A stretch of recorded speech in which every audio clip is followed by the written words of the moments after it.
Hello students, YouTube के इस channel management with DP Singh में आप सभी का स्वागत है। आज अपने इंडस्ट्रियल लॉ औद्योगिक संनियम में इंडस्ट्रियल डिस्प्यूट एक्ट औद्योगिक विवाद अधिनियम पर चर्चा करेंगे। इसको समझने का प्रयास करेंगे। औद्योगिक विवाद अधिनियम, जैसा कि नाम से स्पष्ट है स्टूडेंट्स, ये औद्योगिक विवादों को निपटाने और उद्योगों में शांति बनाए रखने के लिए बनाया गया एक अधिनियम है। इसमें श्रमिकों और सेवा योजकों के बीच में मधुर संबंध बने रहे और औद्योगिक विवादों को निपटाया जा सके, इस उद्देश्य के लिए एक अधिनियम की आवश्यकता महसूस की गई, जिसके लिए 1947 में ये अधिनियम औद्योगिक विवाद अधिनियम बनाया गया और अप्रैल 1947 में 1947 में इसे देश में लागू कर दिया गया। इस अधिनियम में कुल 40 अंडर सेक्शन है और 5 शेड्यूल्स हैं, जिसमें हम कहते हैं 40 धाराएं और 5 अनुसूचियां हैं।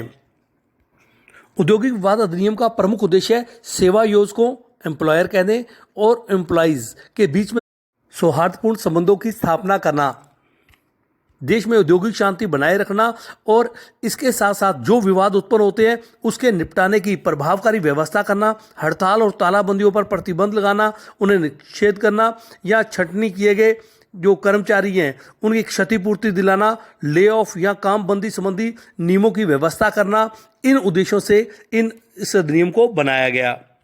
स्टूडेंट्स, औद्योगिक विवाद अधिनियम 1947 में उद्योग किसे कहा गया, आइए इसे समझने का प्रयास करते हैं। धारा 2 उप धारा कह दें जे के अनुसार उद्योग से आशय सेवा योजकों के बीच में किसी भी व्यवसाय, व्यापार, उपक्रम, विनिर्माण या आजीविका से है जिसमें कर्मकारों या श्रमिकों को कोई आजीविका, सेवा, रोजगार, हस्तशिल्प या औद्योगिक धंधा या उपधंधा सम्मिलित है, अंडर सेक्शन 2 सब सेक्शन जे के अनुसार। तो इस प्रकार स्टूडेंट्स, धारा 2 जे में यह बताया गया कि उद्योग की प्रति में प्राथमिक रूप से सभी वो उपक्रम सम्मिलित होंगे जिसमें सेवा योजकों, श्रमिकों के सहयोग से मानवीय आवश्यकताओं और आकांक्षाओं की संतुष्टि के लिए एक व्यवस्थित गतिविधि या हम कहते हैं सिस्टमेटिक एक्टिविटी के रूप में वस्तु और सेवाओं के उत्पादन या वितरण का कार्य किया जाता है। यहाँ यह भी स्पष्ट कर दें, लाभ उद्देश्य होना यहाँ कोई अधिक महत्वपूर्ण नहीं है। यदि वो निजी, सार्वजनिक या संयुक्त या अन्य किसी क्षेत्र में है तो भी इसमें सम्मिलित होगा। यदि कोई उपक्रम व्यापार या व्यवसाय करता है किंतु वो परोपकारी कार्यों में लिप्त है तो भी उसको उद्योग ही माना जाएगा। आइए स्टूडेंट्स, अब श्रमिक को समझते हैं। वर्कमैन अंडर सेक्शन 2S के अनुसार यदि उस व्यक्ति को किसी उद्योग में नियुक्त किया गया है, चाहे वह प्रशिक्षु है या नवसिखा है, तो भी इसको श्रमिक माना जाएगा। ऐसी नियुक्ति स्पष्ट अथवा गर्भित शर्तों के अंतर्गत हो गई है। ऐसी नियुक्ति के बदले में उसे पारिश्रमिक का कोई भुगतान किया जाता है। श्रमिक का कोई सेवा योजक अवश्य होता है। यदि किसी व्यक्ति का कोई सेवा योजक नहीं है तो वह श्रमिक नहीं है।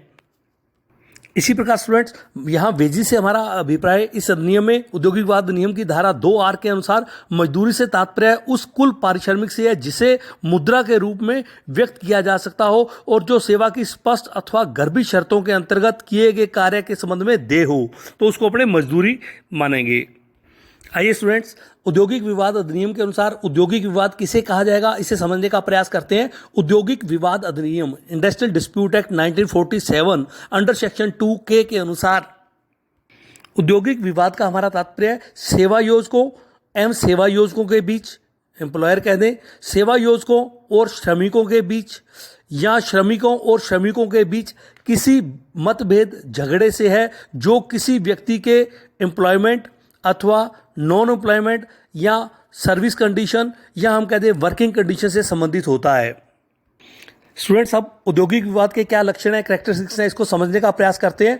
निश्चित पक्षकारों के बीच में विवाद होता है, जैसा भी ऊपर डेफिनेशन में देखा, सेवा योजकों और सेवा योजकों के बीच में, सेवा योजकों और श्रमिकों के बीच में या श्रमिकों और श्रमिकों के बीच में। विवाद का संबंध होता है किसी व्यक्ति की नियुक्ति को लेकर हो सकता है, सेवा मुक्ति को लेकर हो सकता है, सेवा की शर्तों को लेकर हो सकता है या कार्य की दिशाओं को लेकर हो सकता है। विवाद की विद्यमानता होनी चाहिए, विवाद की सूचना होनी चाहिए। श्रमिक और सेवा योजक के बीच में हम कहते हैं एम्प्लॉयर एंड एम्प्लॉइज के बीच में संबंध होना चाहिए। विवाद में किसी समूह का सामान्य हित होना चाहिए और मान्यता प्राप्त श्रम संघ या अल्प श्रम संघ जो हैं इनके द्वारा विवाद प्रस्तुत किया जाना चाहिए। उच्चतम न्यायालय के द्वारा दिए गए निर्णय के अनुसार औद्योगिक विवाद किसी भी मान्यता प्राप्त श्रम संघ या किसी अल्पमत वाले श्रम संघ द्वारा प्रस्तुत किया जा सकता है। और भारतीय उच्च न्यायालय द्वारा दिए गए एक मामले में यह कहा गया कि उद्योग से संबंधित ही विवाद होना चाहिए, तभी उसको औद्योगिक विवाद माना जाएगा। Students, scope of industrial dispute, औद्योगिक विवाद का क्षेत्र क्या होगा, इसको समझने का प्रयास करते हैं। सेवा योजकों द्वारा तालाबंदी घोषित करने के औचित्य पर कोई विवाद उत्पन्न हो जाता है। तालाबंदी की अवधि में वेतन की मांग को लेकर विवाद हो जाता है। श्रम संघों के सदस्य होने के कारण श्रमिकों की छटनी के कारण विवाद उत्पन्न हो जाता है। हड़ताल में भाग लेने के कारण नौकरी से अलग करने के कारण कोई विवाद उत्पन्न होता है। अनुचित रूप से पदयुक्त श्रमिक की पुनर्नियुक्ति न करने के कारण कोई विवाद उत्पन्न हो जाता है। बोनस के भुगतान करने या न करने की मांग को लेकर या उसकी किस सीमा तक किया जाए, इसको लेकर विवाद उत्पन्न हो जाता है। आवास समस्या, शिक्षा व अन्य सुविधाओं को लेकर कोई विवाद उत्पन्न होता है। श्रमिकों और श्रमिकों के बीच कार्यभार को लेकर कोई बंटवारे की स्थिति को लेकर कार्यभार के विवाद उत्पन्न हो जाता है। इसी प्रकार सेवा योजकों और सेवा योजकों के बीच विवाद किसी श्रमिकों को लेकर, मजदूरी को लेकर अर्थात उद्योग से संबंधित हो जाता है। तो इस प्रकार के विवाद का क्षेत्र औद्योगिक विवाद के अंतर्गत आता है। स्टूडेंट्स, अब अपने कॉजेज ऑफ इंडस्ट्रियल डिस्प्यूट, औद्योगिक विवाद के क्या कारण है, इसको समझने का प्रयास करते हैं कि किन कारणों से औद्योगिक विवाद उत्पन्न होता है। इसमें आता है इकोनॉमिक कॉजेज कौन कौन से हैं। पहला आ जाता है मजदूरी और भत्ते को लेकर, बोनस को लेकर, कार्य दशाओं को, वर्किंग कंडीशन को लेकर, छंटनी, कामबंदी या सेवी वर्गीय कोई कारण हो सकता है, या भर्ती प्रणाली को लेकर, छुट्टी या कहते हैं छुट्टियों को लेकर, या कार्य के घंटों को लेकर। इस प्रकार के विवाद उत्पन्न हो सकते हैं जिसको अपने आर्थिक कारणों के अंतर्गत सम्मिलित करते हैं।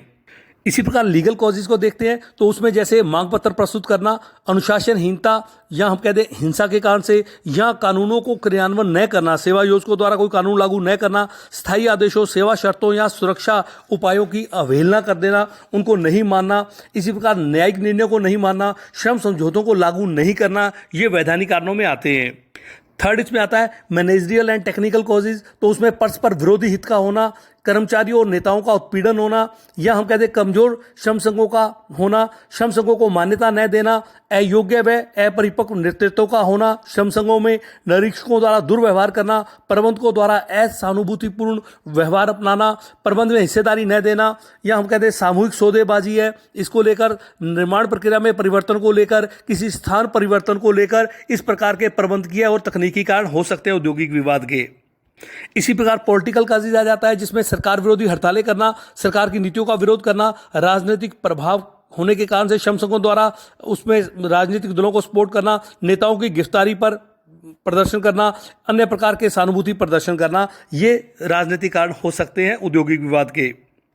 नेक्स्ट स्टूडेंट्स में देखते हैं इंपैक्ट ऑफ इंडस्ट्रियल डिस्प्यूट, औद्योगिक विवादों के प्रभाव क्या होते हैं। तो औद्योगिक विवादों के जो बैड इंपैक्ट होते हैं, जिसमें अपने कहते हैं कि समय की बर्बादी होती है, राष्ट्रीय उत्पादन की, नेशनल प्रोडक्शन में कमी आ जाती है, उपभोक्ताओं को कष्ट होता है, उन्हें माल नहीं मिल पाता, श्रमिकों को इसमें हानि होती है, मालिकों को हानि होती है इसमें। इसी प्रकार श्रम संबंधों पर विपरीत प्रभाव, मालिकों और सेवा योजकों के श्रम संबंधों पर विपरीत प्रभाव पड़ता है, विकास में बाधा आती है, सामाजिक अव्यवस्था पैदा होती है।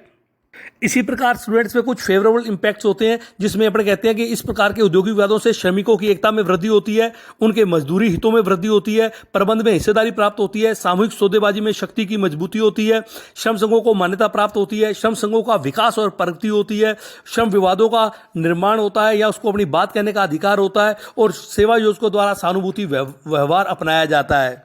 तो था इम्पैक्ट ऑफ इंडस्ट्रियल डिस्प्यूट, औद्योगिक विवादों के क्या प्रभाव होते हैं, bad impact and favourable impact, इसको अपने डिस्कस किया। तो धन्यवाद स्टूडेंट्स।